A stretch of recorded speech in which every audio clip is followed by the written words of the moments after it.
Bonjour à tous, ici Adouber. Aujourd'hui, une nouvelle vidéo sur Capture One, sur son système de calque. J'allais dire éditeur, c'est pas tout à fait un éditeur, c'est donc un système de calque intégré au logiciel. Je vous en parle avant de vous parler de la suite parce que, en fait, dans quasiment tous les outils que je vous montrerai par la suite, j'utilise les calques en parallèle. Donc, si je trouve plus pertinent de vous parler d'abord des calques. Comment fonctionne ce système de calque? Alors, depuis la version 11 de Capture One, j'accède à la création et à la modification des calques dans tous les onglets d'outils qui permettent de travailler sur l'image. Vous voyez, onglet couleur, j'ai les calques, onglet exposition, j'ai les calques, onglet détail, j'ai les calques, onglet noir et blanc, j'ai les calques, etc. Donc j'ai à la base un calque qui s'appelle fond, toujours, hein, c'est mon image. Et si j'appuie sur plus, je crée des calques supplémentaires jusqu'à un maximum de 16, hein, c'est quand même limité. Si j'appuie sur moins, je les supprime. Je sais, c'est logique. Mais il y a des subtilités. Vous n'imaginez pas que ça va être si simple. Si je fais un clic droit sur le plus, j'accède à plusieurs types de calques. Le premier type, calque vierge, comme son nom l'indique, c'est un calque vide. C'est-à-dire si j'appuie sur M pour vous montrer le masque, on ne voit rien puisque en fait mon calque est vide. Il faudra que je peigne dedans pour avoir quelque chose dedans. Si j'ai fait un calque rempli, j'appuie sur M, là on a un calque plein, tout simplement. Donc ça, en fonction de ce que je veux faire, si je veux sélectionner une petite partie de l'image ou plutôt partir de l'image complète et puis en enlever des petits bouts, je vais créer soit un calque vierge, soit un calque rempli. Là pour le coup, je voudrais travailler le ciel. Je vais créer un calque vierge que je vais appeler en double cliquant dessus ciel. Ciel, avec une magnifique faute. Voilà. Donc mon calque s'appelle ciel et pour l'instant il n'y a rien dedans. Je vais donc peindre à l'intérieur. Pour peindre dans le calque, je peux utiliser l'outil. En faisant clic droit ici, j'ai les outils. L'outil qui permet de dessiner. Je peux aussi gommer ou faire un masque dégradé. Moi j'appelle simplement l'outil brosse par la touche B. Voilà, ça va plus vite. Et je fais un clic droit. De ce clic droit, j'accède aux options de ma brosse. Je peux régler sa taille, sa dureté, c'est-à-dire est-ce que le contour est plus ou moins progressif. À droite, le contour est complètement net. À gauche, il est le plus progressif possible. Son opacité. Alors l'opacité, je vais vous montrer, c'est plus simple. Si je mets l'opacité à fond, je vais peindre. Voilà, le masque est à 100%. Si je mets l'opacité à la moitié, vous allez voir la différence. Et si je la mets encore plus faible, vous allez encore mieux voir la différence. Vous voyez? Donc c'est un réglage qu'on a sur tous les logiciels qui proposent un outil pinceau. L'outil opacité a ceci d'intéressant que si je passe une première fois, que je lâche, que je reclique et je repasse, en fait l'opacité va augmenter. Donc je peux gérer comme ça à la main levée une opacité différente selon les zones où je peins. Et je peux le faire de façon encore plus fine grâce à ce réglage-là, le réglage flux. Alors comment marche le réglage flux? Imaginons que j'ai mis une opacité à 50 et que je mette le flux. Alors si je mets le flux à 100%, je vais peindre directement à 50 d'opacité. Si je réduis le flux, par exemple si je le réduis, je le mets aussi à 50, je vais peindre en fait à 25 d'opacité. Puis quand je vais repasser, sans lâcher le clic, quand je repasse simplement, que je fais les va-et-vient avec la souris, l'opacité augmente. Donc le principe du flux, si je le règle assez bas, c'est de partir d'une opacité encore plus faible que celle que j'ai choisie au-dessus, et de pouvoir repasser dessus comme ça autant de fois que je veux, jusqu'à ce que ça atteigne l'opacité maximale que j'ai définie. C'est-à-dire que si je ne peux pas arriver à 100% d'opacité avec si je n'ai pas défini une opacité à 100% ici. Ça, en fait, ça définit le seuil maximal que vous aurez en repassant avec la souris sur votre masque. Ça va être très utile parce que si vous faites par exemple du dodge and burn, vous savez cette méthode qui consiste à éclaircir ou assombrir des parties de l'image. Imaginons que je passe un calque et je monte déjà l'exposition. Donc j'ai mon opacité à 50 et le flux encore plus bas. Si je veux éclaircir, disons la maison, si je passe une preuve. Alors, je vais enlever l'affichage du masque en appuyant sur M. On voit que j'éclaircis, mais très légèrement. Je vais zoomer pour que vous voyez bien. J'éclaircis très légèrement, et plus je passe, plus ça s'éclaircit en fait. Vous voyez bien la différence. je décoche le masque sans avec. Donc je vais pouvoir comme ça éclaircir juste une partie comme ça très faible, puis une zone un peu plus. Voilà. Donc on peut jouer comme ça sur l'opacité de son masque. Voilà. Et sur le flux. Deux options ici qui ne m'intéressent pas moi parce qu'elles ne concernent que les gens qui ont des tablettes graphiques. En revanche, là, une option qui m'intéresse beaucoup, c'est l'option masque auto. Alors le principe, je vais recréer un calque pour qu'il soit vide de nouveau. L'option masque auto va me permettre de, si je peins à cheval sur deux zones bien différentes en termes de couleur et de contraste, je vais demander à Capture One en fait de calculer, de mesurer les différences entre ces zones et de peindre que sur une des deux. Par exemple, si je veux peindre la limite du ciel, la limite de l'herbe ici, du ciel pardon, sans peindre sur l'herbe, je coche masque auto. Vous voyez que j'ai un troisième petit cercle qui s'est mis à l'intérieur de mon icône. Ce petit cercle définit ma zone, la zone dans laquelle je veux peindre en fait va la mesurer. Donc je vais peindre, alors je vais tout remettre à 100%, opacité 100, flux 100. Voilà, je vais peindre sans toucher à l'herbe avec le petit cercle. Regardez, je relâche, qu'est-ce qui s'est passé? Capture One a dit, ça c'est pas la même couleur, c'est pas la même luminosité, on l'enlève du masque.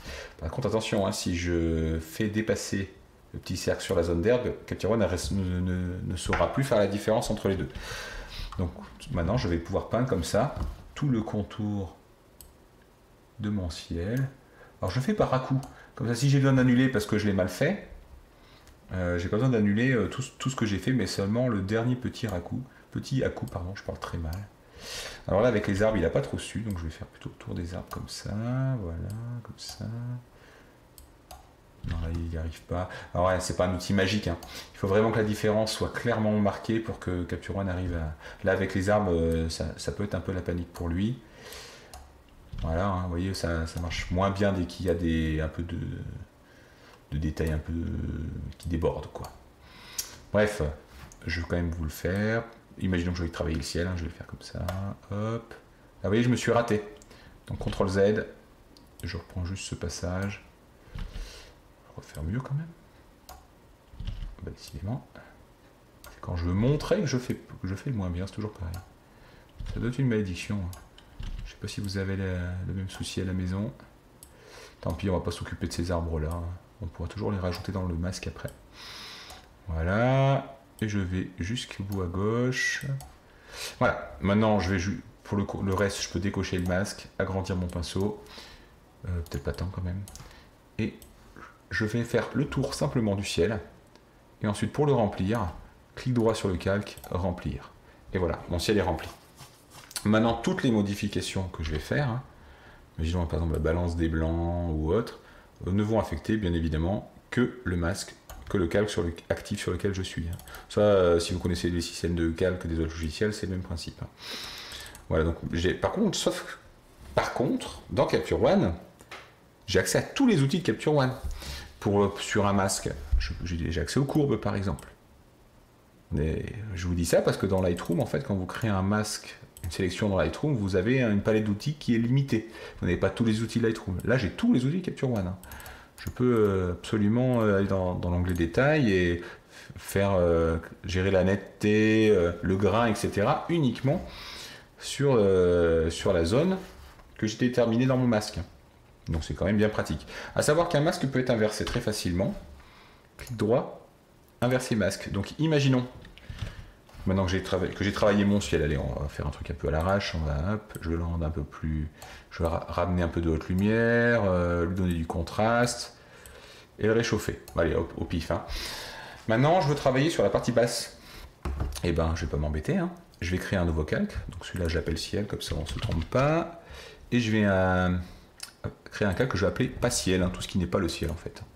Pas ciel. Voilà. Et ce calque, je vais faire clic droit, copier le masque du ciel.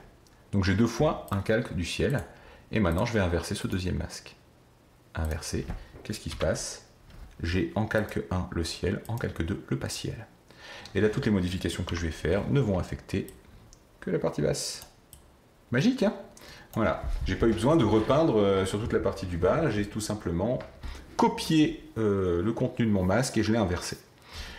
Je peux aussi faire un masque dégradé. Alors je vais supprimer ces deux calques qui me donnaient pourtant un effet HDR du plus bel effet, n'est-ce pas? Et recréer un calque. Maintenant, je veux faire un masque dégradé. Pour ça, soit je choisis masque dégradé, soit j'appuie sur la touche G. J'ai une petite croix. Même principe que dans Lightroom. Je pars de ma zone que je veux la plus active, enfin la plus opaque dans le masque, et je vais jusqu'à la zone qui sera la moins opaque. Regardez un petit peu, on voit que ça se dégrade au fur et à mesure.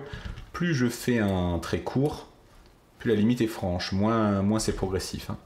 Petite astuce, si vous êtes en train de faire un trait avec votre outil de pinceau dégradé, de filtre dégradé, et vous voudriez qu'il soit parfaitement rectiligne, vertical. Vous laissez appuyer sur Shift et vous bougez la souris. Voyez, je ne peux plus en fait le faire pivoter, sauf si je vais franchement. J'ai soit les obliques, soit l'horizontale, soit la verticale. Et je relâche et j'ai mon masque et je sais qu'il est parfaitement rectiligne. Donc on laisse appuyer sur Shift. Hein. Je parle des utilisateurs PC, je vous avoue que sur Mac, je ne sais pas sur quoi il faut laisser appuyer. Je laisse le soin aux utilisateurs de Mac de le découvrir eux-mêmes. Donc voilà, masque dégradé, ce qui va vous permettre d'affecter, de travailler sur une image de façon dégradée, sans limite franche. Voilà, comme ça. Alors ce serait plutôt l'inverse là en fait. Il faudrait que je vais refaire mon masque en partant du bas plutôt. Et si j'éclaircis, ben on voit que j'éclaircis progressivement depuis le bas de l'image. Avec un peu de contraste. Voilà ce que ça peut donner par exemple, fait en 2 secondes. Voilà. Que vous dire de plus sur les masques? Un masque peut être amélioré. Alors pour ça, ce sera peut-être plus flagrant si je me mets sur une photo de ce type. Imaginons que je veuille sélectionner ici que la main. Alors je crée un masque, un calque que j'appelle main. B pour la brosse. Je réduis, masque automatique. Et je trace. Alors je suis peut-être un peu gros.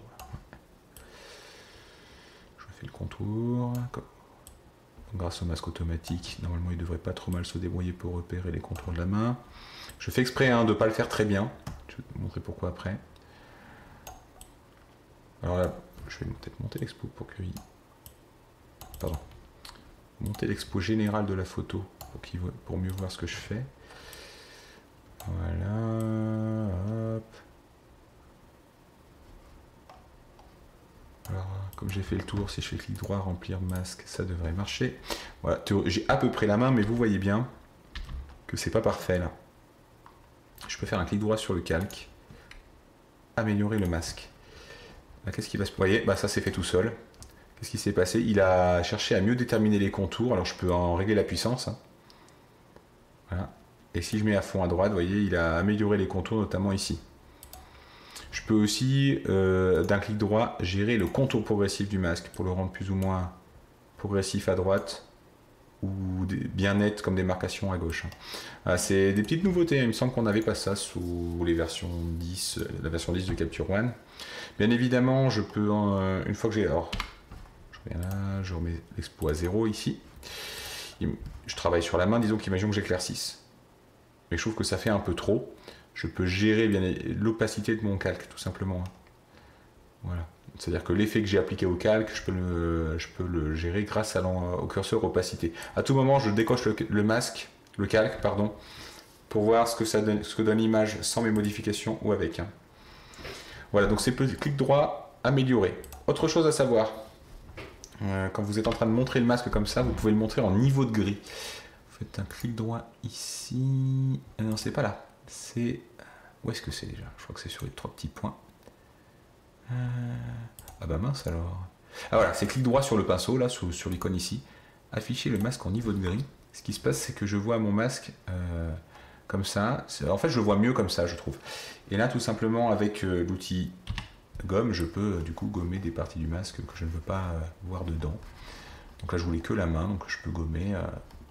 Vous voyez, je ne savais pas, en le mettant en rouge, qu'il y avait des cordes, un bout des cordes qui était pris dedans, par exemple. Bon, je fais ça vite fait, hein. Mais voilà, vous avez cette possibilité d'afficher en niveau de gris votre masque. Très pratique. Voilà. Voilà, voilà. Je crois que j'ai fait à peu près le tour de ce qu'on pouvait faire avec les masques, plus ou moins. Je vous ai pas montré les masques de duplication et de correction. Alors, je vais sur celle-ci. Vous voyez qu'ici, au bord de l'œil, un petit bout de sorte d'escroissance comme ça. Imaginons que je veuille l'enlever. Bon, je pourrais utiliser, aller dans l'onglet détail et utiliser l'outil suppression des tâches. Mais imaginons que j'ai essayé l'outil suppression des tâches et que ça ne marche pas bien, que ça se voit. Je peux créer un calque de correction. En fait, duplication ou correction. Qu'est-ce que c'est la différence entre les deux? Les deux outils fonctionnent pareil. L'outil duplication va copier tel quel un bout de la photo et je vous montre. Allez, calque de duplication, brosse. J'appuie sur Alt pour choisir ma zone source. Imaginons que je prenne là par exemple. Je lâche et je peins sur la zone. Et vous voyez, on voit qu'il a copié tel quel et du coup, on se retrouve avec la même luminosité que la zone source. Alors que si je transforme mon calque d'un clic droit en calque de correction, il essaie de faire un compromis entre la luminosité de ma zone source et la luminosité de l'endroit où je colle, pour qu'on voit moins la démarcation et qu'on voit moins que j'ai collé quelque chose. Après, en plus, je peux jouer avec l'opacité pour trouver pour trouver un réglage en fait où on voit quasiment pas que j'ai copié quelque chose. Donc voilà, l'outil calque de correction, c'est la même chose que le calque de duplication, mais ça essaie de trouver un compromis sur la luminosité de la zone pour éviter qu'on voit trop qu'on a copié quelque chose. Alors que sur duplication, ça copie tel quel. C'est très similaire à l'outil. Le calque duplication, c'est très similaire à. Je sais plus ce que je trouve plus mes mots. Pas au pinceau de retouche, bref, sous Photoshop, vous savez, le petit icône pansement là, que vous pouvez utiliser, ou sous GIMP aussi, pour copier et effacer des choses dans une image. Alors là, ça va vous permettre de le faire de façon relativement efficace, mais dès que vous allez arriver sur des zones fines avec des petits détails et tout ça, vous allez quand même galérer et à un moment donné, vous allez trouver les limites de Capture One. Il faudra quand même passer par Photoshop, par GIMP ou par autre chose pour le faire. Ceci dit, ça permet pour des choses simples de rester dans Capture One, de rester sur le fichier RAW et de ne pas avoir à envoyer le fichier ailleurs. Donc ça a le mérite d'exister et je m'en sers quand même relativement souvent. Ça marche bien pour enlever des boutons, pour enlever des... ça marche même pour enlever des poteaux sur des photos ou des choses comme ça, du moment qu'il n'y a pas trop de feuillage autour ou de choses comme ça. Voilà. Je crois que je vous ai dit tout ce que je voulais vous dire aujourd'hui. Ma vidéo va déjà être plus longue que ce que je comptais faire. J'ai beaucoup de mal à être court, je suis désolé. En tout cas, j'espère que cette vidéo vous est utile. Je vous donne rendez-vous très prochainement pour une vidéo. La prochaine, par contre, je vous le confirme, ce sera sur l'éditeur de couleurs. Voilà, au revoir à tous.